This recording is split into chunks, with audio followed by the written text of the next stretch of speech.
In this video, I'm going to teach you how to connect HP monitor to Dell laptop. It's a very easy process, so make sure to follow along.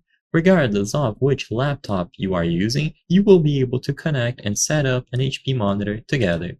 So all that you have to do is grab the appropriate cable. I'm going to cover what to do if you have access to the specific port and what to do if you don't. So for 90% of users, this will be done using a standard HDMI cable. Because most HP monitors will have an HDMI port, it is extremely simple to establish this connection. You plug one end of the cable into this port right below your HP monitor, and the other one goes into an HDMI port available on your Dell laptop. Of course, it doesn't have to be strictly from Dell. Any laptop that has an HDMI port will also work.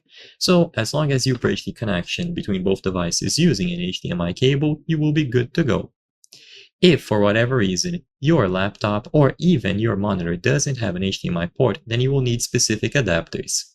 You can use something like USB-C to HDMI, or if your monitor is extremely old, you can also try using something like VGA to HDMI.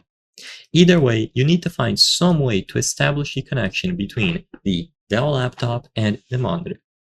The more modern it is, the higher the chance and likelihood that it is going to have the standard HDMI connector.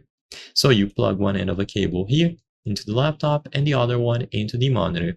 If it doesn't, then you will have to purchase or use the corresponding adapters to link both devices together and establish the connection between them. So I hope I was able to help you.